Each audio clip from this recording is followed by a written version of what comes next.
भगवान श्री कृष्ण का जन्म कैसे हुआ और वसुदेव के सातवें पुत्र का क्या हुआ? सुनिए रहस्यमयी गाथा। जय श्री कृष्णा, राधे राधे। आप सभी श्रोताओं का दिन शुभ और मंगलमय हो। त्रेतायुग के अंत और द्वापर युग की शुरुआत में जब पाप अपने चरम पर था, अत्याचारी कंस ने धरती को भय और अन्याय से भर दिया था। हर ओर अधर्म का बोलबाला था और देवकी वासुदेव के जीवन पर भी संकट के बादल मंडरा रहे थे। कहते हैं भगवान स्वयं तब अवतरित होते हैं जब धरती का संतुलन बिगड़ जाता है, और उसी समय हुआ वो चमत्कार जिसकी चर्चा आज भी युगों युगों तक होती रहेगी, अर्थात भगवान श्री कृष्ण का जन्म। लेकिन क्या आप जानते हैं वासुदेव और देवकी के पहले 6 पुत्रों का क्या हुआ, और उनके 7वें पुत्र के साथ घटी वह रहस्यमय घटना जिसने भगवान श्री कृष्ण के अवतार की राह तैयार की। आज हम आपको ले चलेंगे कारागार की अंधेरी कोठरी से लेकर यमुना के उफनते जल तक, और दिखाएंगे कैसे कान्हा ने धरती पर कदम रखा। यह है कथा भगवान श्री कृष्ण के अद्भुत जन्म की और वासुदेव के 7वें पुत्र के रहस्य की। प्रिय श्रोताओं, आप सभी से विनम्र निवेदन है कि इस कथा को श्रद्धा और भक्ति भाव से पूरा अंत तक अवश्य सुनिएगा। साथ ही साथ भगवान श्री कृष्ण के जन्म और बाल्यकाल की अद्भुत घटनाओं के साक्षी बने और उनका दिव्य आशीर्वाद प्राप्त करें। इस पावन अवसर पर आपको और आपके परिवार को जन्माष्टमी की हार्दिक शुभकामनाएं। तो चलिए इस रहस्यमयी और भावुक कर देने वाली कथा को शुरू करते हैं। एक बार प्रेम से बोलिए जय श्री कृष्णा, राधे राधे। मथुरा नगरी उस दिन असाधारण रूप से सजी हुई थी। स्वर्ण जड़ित द्वार, फूलों की मालाओं से लिपटी गलियां और हर घर के आंगन में दीपकों की पंक्तियां झिलमिला रही थी। सड़कों पर चंदन और केसर का लेप किया गया था और हवा में गूंजते शंखनाद व वेद मंत्रों की ध्वनि से पूरा वातावरण पवित्र हो उठा था।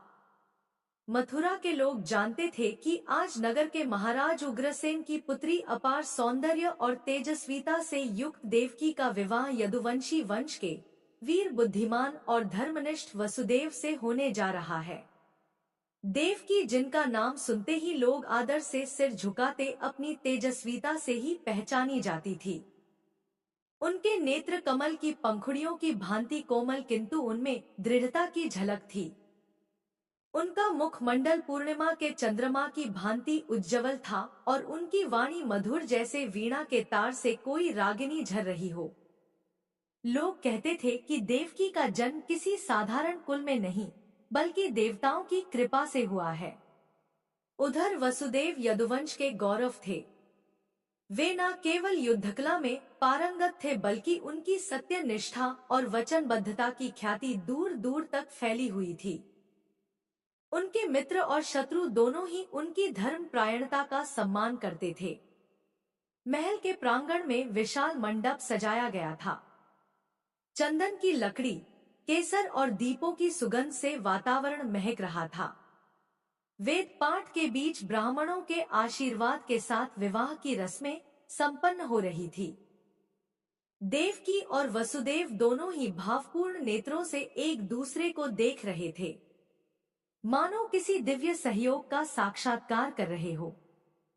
कंस, जो कि देवकी का भाई और मथुरा का युवराज था, इस विवाह का मुख्य आयोजक था।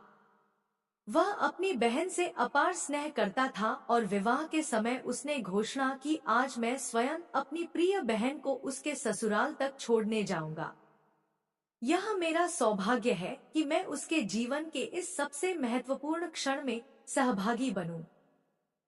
विवाह के बाद रथ को स्वर्ण और रत्नों से सजाया गया। घोड़े ऊर्जावान थे और उनके गले में मणिमालाएं पड़ी थी और कंस ने स्वयं सारथी की भूमिका निभाई। रथ पर देवकी और वसुदेव बैठे और नगर के लोग फूल वर्षा करते हुए उन्हें विदा करने लगे। मथुरा की गलियों से निकलते समय कंस ने गर्व से कहा, प्रिय बहन, मैं चाहता हूँ कि तुम्हारा जीवन सदा सुखमय हो। वसुदेव जैसे धर्मनिष्ठ और वीर पति के साथ तुम्हारा वैवाहिक जीवन समृद्धि से भरा रहेगा। देवकी मुस्कुराई और बोली, भैया आपका आशीर्वाद मेरे लिए सबसे बड़ा उपहार है।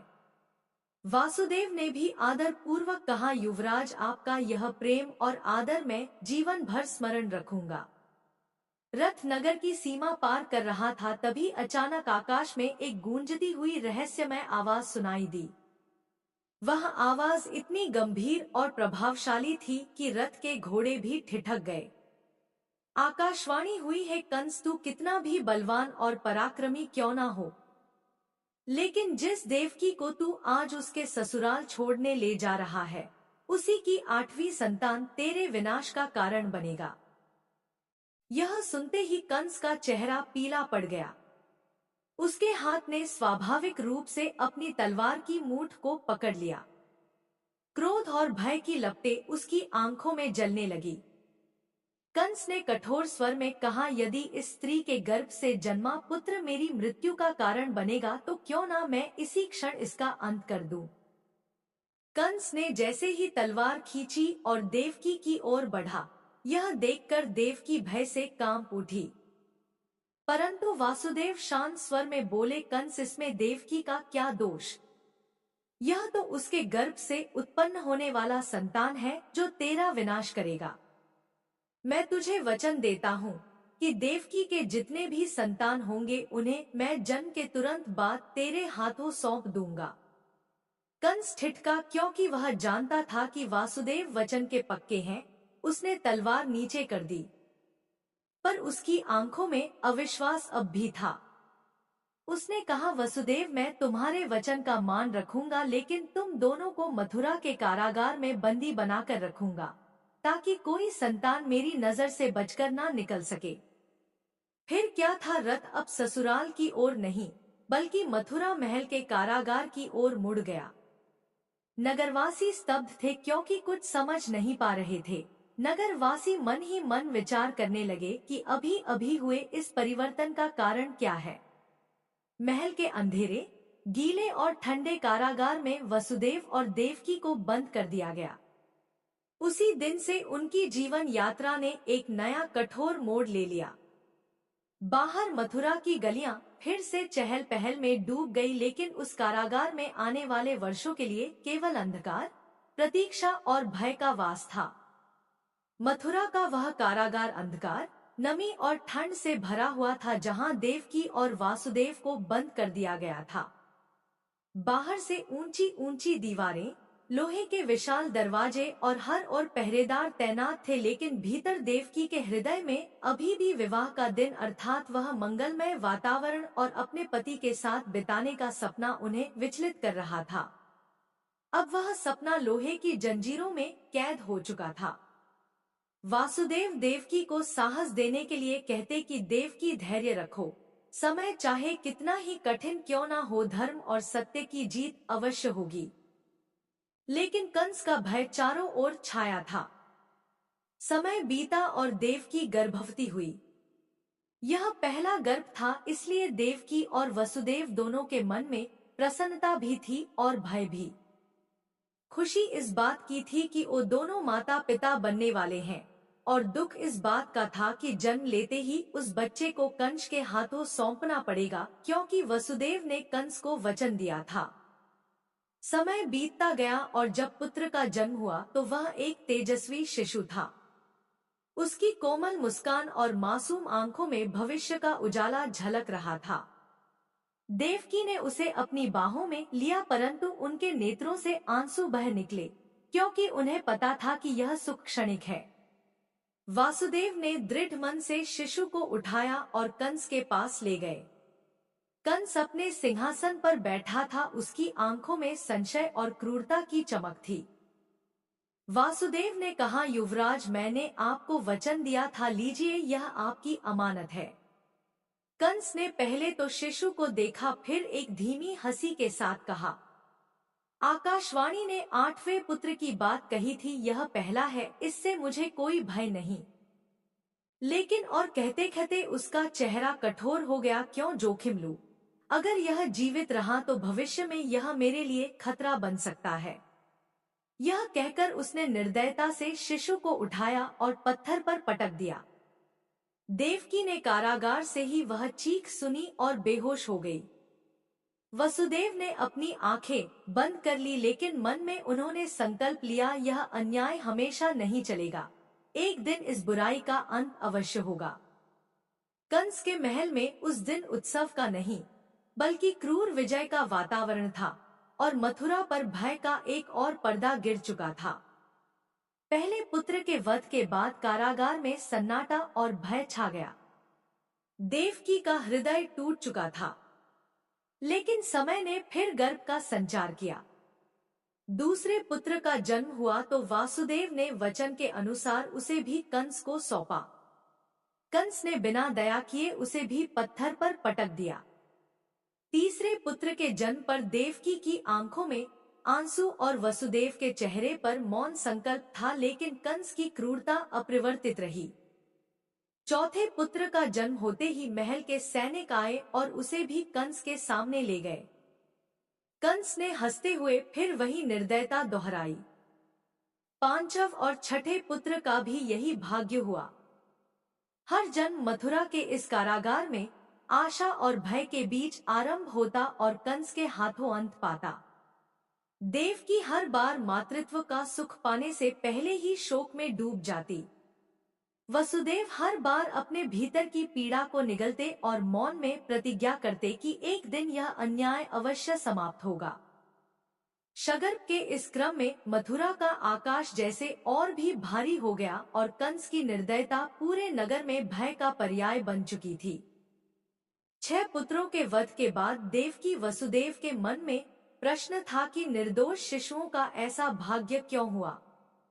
एक रात कारागार में नारद मुनि प्रकट हुए तो वसुदेव ने इसका कारण पूछा। नारद बोले, यशगर्भ पूर्व जन्म में महर्षि मरीचि के पुत्र थे, जिन्होंने गर्भ में ब्रह्मा का अपमान किया था और ब्रह्मा ने श्राप दिया कि यह राक्षस के घर जन्म लेकर अपने पिता के हाथों मारे जाएंगे। श्राप के कारण यह देवकी के गर्भ में आए और कंस के हाथों मारे गए। यह ईश्वरीय योजना का हिस्सा था जिससे कंस का पाप बढ़े और भगवान के अवतार का समय आए। नारद ने कहा, 7वां गर्भ सुरक्षित होगा और 8वें में स्वयं नारायण अवतरित होंगे। यह सुन वसुदेव और देवकी ने धैर्य और संकल्प धारण किया। मथुरा के कारागार में समय धीमी गति से बह रहा था। शगर्भ के 6 पुत्रों का वध हो चुका था और अब देवकी फिर गर्भवती थी और यह 7वां गर्भ था। इस बार वसुदेव के हृदय में भय के साथ साथ एक विचित्र आशा भी थी, क्योंकि उन्हें नारद मुनि के शब्द याद थे कि 7वां गर्भ सुरक्षित स्थानांतरित होगा। देवकी के गर्भ में जो शिशु पल रहा था वह वास्तव में शेषनाग के अवतार बलराम थे। भगवान विष्णु के ही अंश पृथ्वी पर उनके आगमन का उद्देश्य था आने वाले कृष्ण अवतार के सहचर और सहायक बनना। एक रात्रि जब कारागार में सन्नाटा था और पहरेदार सो रहे थे, अचानक वहां एक दिव्य आभा प्रकट हुई।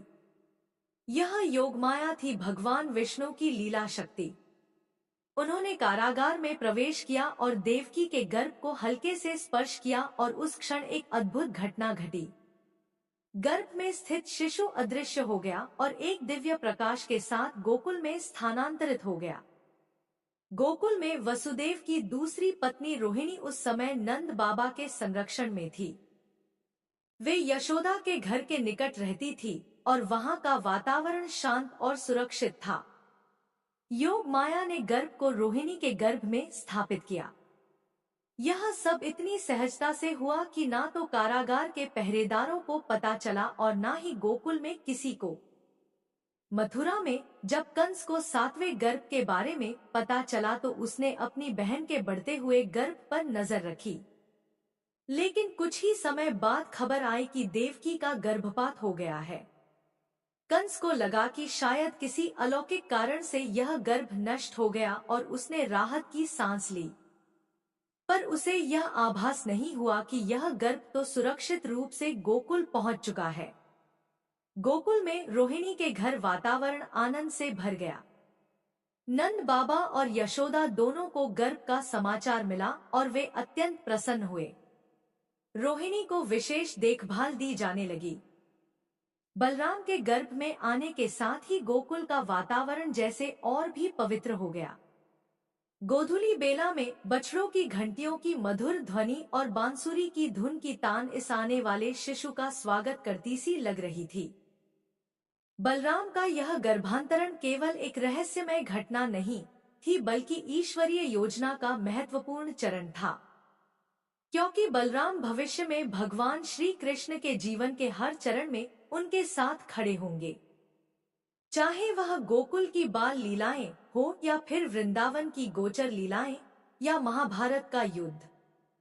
इस प्रकार सातवें गर्भ का मथुरा से गोकुल तक पहुंचना भगवान की माया और योजना का अद्वितीय उदाहरण बना। कारागार में देवकी वसुदेव को भले ही गर्भपात का शोक हुआ, परंतु उन्हें भीतर से यह आभास था कि यह सब किसी बड़े कारण के लिए हो रहा है।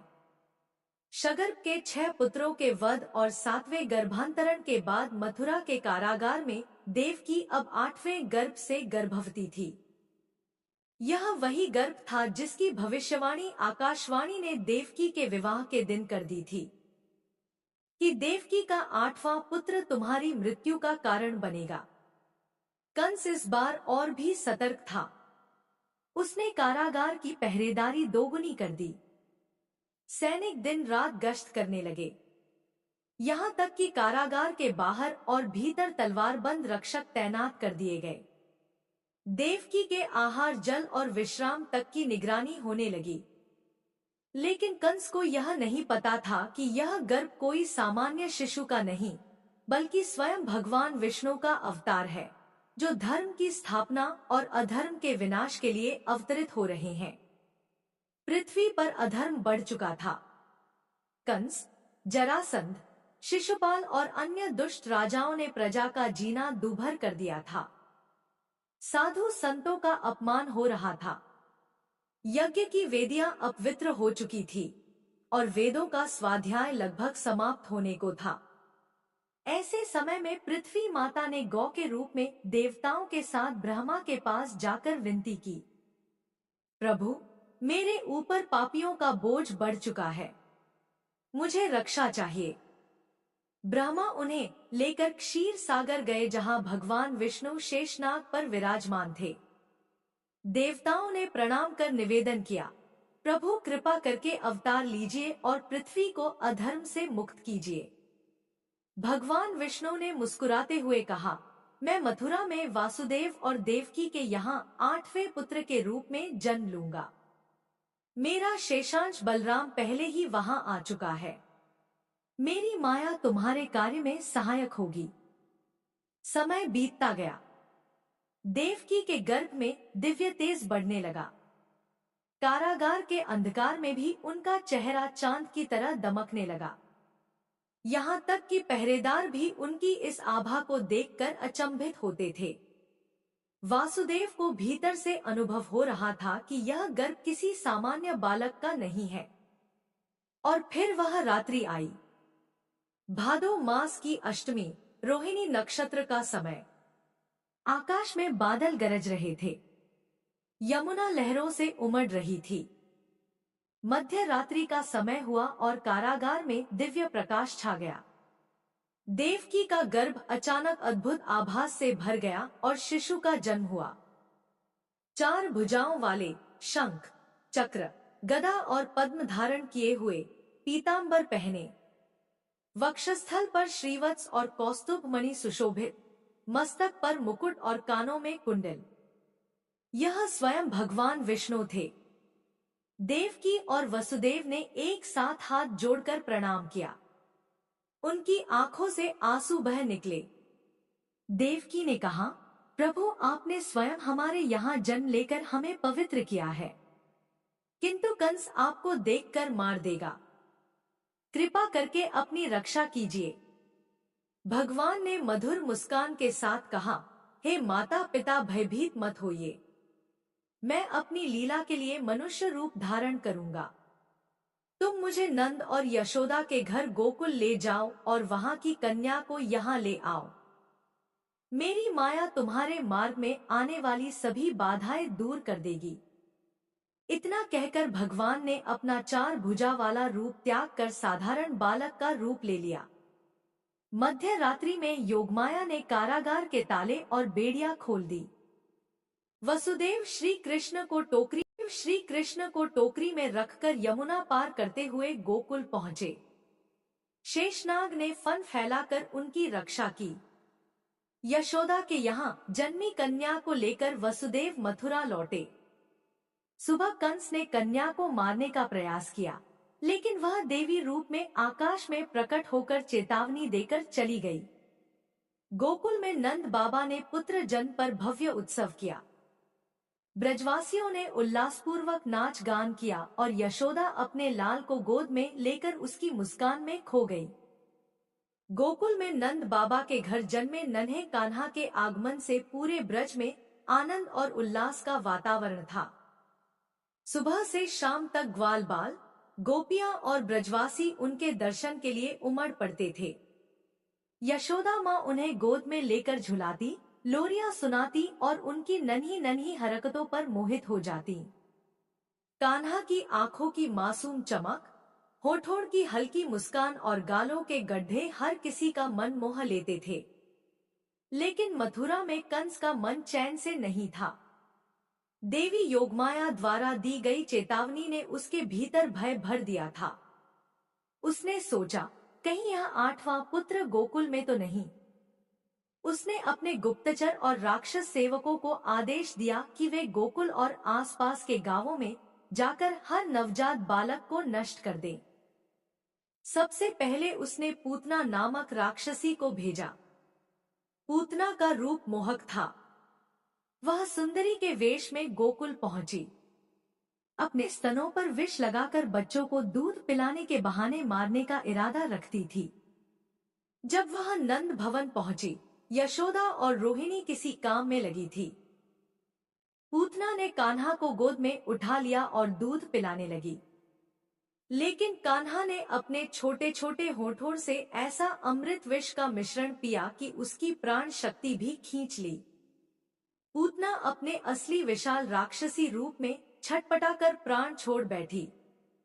ब्रजवासी चौंक गए, लेकिन नंद बाबा ने ब्राह्मणों से विधिवत पूतना का अंतिम संस्कार करवाया क्योंकि उसने भगवान को दूध पिलाया था। कंस का क्रोध और भय बढ़ता गया। उसने शक्तासुर और तृणावर्त जैसे राक्षस भेजे, लेकिन हर बार कान्हा ने बाल लीला में ही उनका अंत कर दिया। एक बार जब नंद बाबा दूर थे, शक्तासुर ने बैलगाड़ी के रूप में आकर कान्हा को कुचलने की कोशिश की, लेकिन कान्हा ने अपने छोटे छोटे पैरों से ठोकर मारकर उसे तोड़ दिया। तृणावर्त ने आकर कान्हा को आकाश में उठाया, लेकिन कान्हा ने उसका गला पकड़कर उसे गिरा दिया। इन घटनाओं से ब्रज में यह चर्चा फैल गई कि यह बालक कोई साधारण नहीं है। उसकी हर लीला में कोई न कोई चमत्कार छिपा है। यशोदा माँ भी कई बार चौंक जाती थी। एक बार उन्होंने कान्हा के मुंह में पूरा ब्रह्मांड देखा, जिससे वे समझ गईं कि उनका लाल ईश्वरीय शक्ति का अवतार है। कंस के षड्यंत्र रुकने वाले नहीं थे। वह बार बार अपने दूत भेजता और हर असफलता के साथ उसका भय और क्रोध बढ़ता जाता। गोकुल में हालांकि ब्रजवासी, ग्वाल बाल और गोपियां कान्हा की माखन चुराने, बांसुरी बजाने और नटखट शरारतों में ही खोए रहते। यह ईश्वरीय खेल था। एक और बालक कृष्ण आनंद और प्रेम का सागर लुटा रहे थे तो दूसरी ओर कंस का अंत धीरे धीरे समीप आ रहा था। गोकुल में कंस के लगातार षड्यंत्रों और राक्षसों के हमलों से नंद बाबा और ब्रजवासी चिंतित हो गए। एक दिन उन्होंने निर्णय लिया कि पूरे समुदाय को गोकुल से वृंदावन ले जाया जाए, जहां यमुना के किनारे हरे भरे वृक्षों और चारों ओर गोचारण के लिए उपयुक्त भूमि हो। सभी बैलगाड़ियों में अपना सामान लादकर गाय और बच्चों को साथ लेकर ब्रजवासी वृंदावन पहुँचे। वहां पहुंचकर उनका जीवन और भी आनंदमय हो गया। गोपियों के बीच कान्हा और बलराम की लीलाएं और भी खुलकर सामने आने लगी। श्री कृष्ण थोड़े बड़े हो चुके थे। वे गोपों के साथ गाय चराने जाते, बांसुरी की मधुर धुन से वन को गुंजित कर देते और ब्रज की गोपियां उस स्वर में खो जाती। कान्हा की शरारतें भी चलती रहीं। कभी गोपियों के मटके फोड़ना, कभी उनके माखन मिश्री चुराना, तो कभी बछड़ों को खोलकर इधर उधर भागने देना।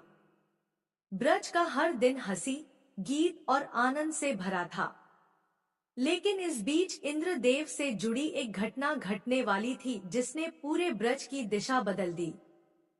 परंपरा के अनुसार ब्रजवासी हर वर्ष इंद्रदेव की पूजा करते थे ताकि वर्षा समय पर हो और गोचारण व खेती अच्छी हो सके।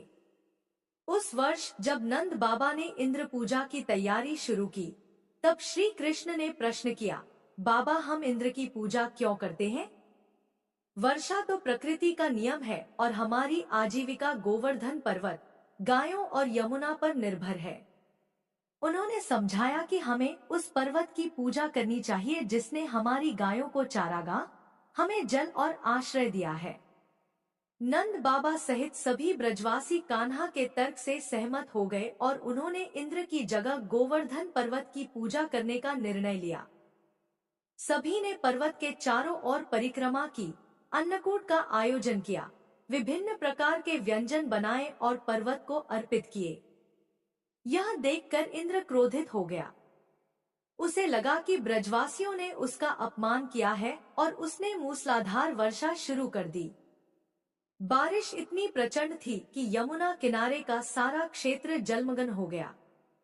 आकाश में बिजली और गरज से भय फैल गया। ब्रजवासी अपनी गाय, बच्चे और सामान लेकर घबराकर इधर उधर भागने लगे। तभी श्री कृष्ण ने अपनी छोटी सी उंगली पर गोवर्धन पर्वत उठा लिया और कहा, आओ सब मेरे पास आ जाओ, यह पर्वत हमें आश्रय देगा। सभी ब्रजवासी, गाय और पशु पक्षी पर्वत के नीचे आ गए। 7 दिन और 7 रात तक लगातार वर्षा होती रही, लेकिन पर्वत के नीचे सभी सुरक्षित रहे। इंद्र का अहंकार टूट गया और वह ब्रज में आया। श्री कृष्ण से क्षमा मांगी। श्री कृष्ण ने उसे आशीर्वाद दिया और कहा, देवताओं को अहंकार नहीं करना चाहिए, उनका कार्य लोक कल्याण है। इसके बाद ब्रजवासी और भी अधिक श्रद्धा और प्रेम से कान्हा की पूजा करने लगे, क्योंकि अब वे समझ चुके थे कि यह बालक कोई साधारण बालक नहीं, स्वयं परमेश्वर है। गोवर्धन लीला के बाद कंस ने अक्रूर जी को वृंदावन भेजकर कृष्ण और बलराम को धनुष यज्ञ के बहाने मथुरा बुलाया। अक्रूर जी ने नंद बाबा को संदेश सुनाया और कृष्ण बलराम ने मथुरा जाने का निश्चय किया। यशोदा माँ और गोपियों ने विरह में आंसू बहाए। अक्रूर जी के साथ यात्रा के दौरान उन्होंने यमुना किनारे स्नान किया, जहाँ अक्रूर जी ने उनका दिव्य स्वरूप देखा। मथुरा में लोगों ने उनका स्वागत फूल बरसाकर किया, जबकि कंस ने धनुष यज्ञ और मल्ल युद्ध में उन्हें मारने की योजना बना रखी थी, पर उसका अंत अब निकट था। मथुरा में धनुष यज्ञ का दिन आ पहुंचा। कंस के महल में चारों ओर सजे मंच, हथियार और भीड़ का शोर गूंज रहा था। नगर के सभी लोग इस अद्भुत आयोजन को देखने के लिए एकत्र हुए थे। कंस ने पहले से ही आदेश दिया था कि कृष्ण और बलराम को विभिन्न बाधाओं से गुजरना होगा।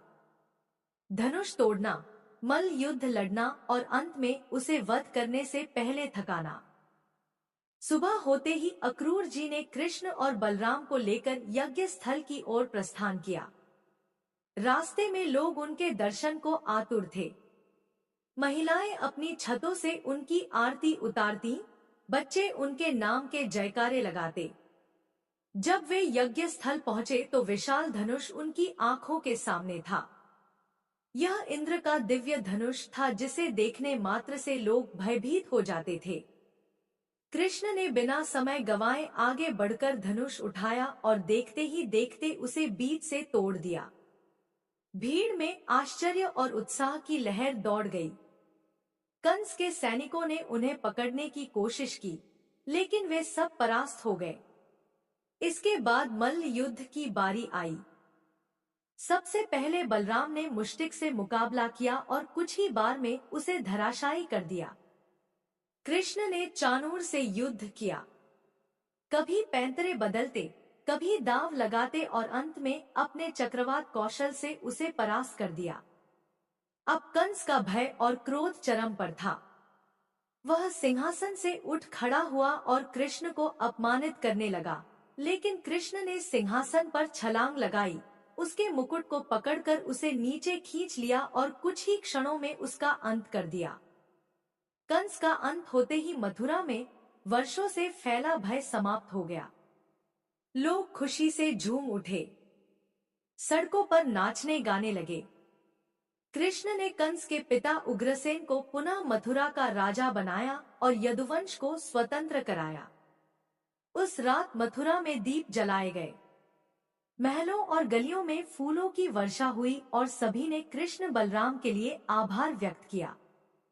अक्रूर जी ने भी संतोष महसूस किया कि उनका उद्देश्य पूरा हुआ, धर्म की रक्षा हुई और अत्याचार का अंत हुआ। धन्यवाद। अगर वीडियो पसंद आई तो हमारे चैनल को सब्सक्राइब करें। धन्यवाद।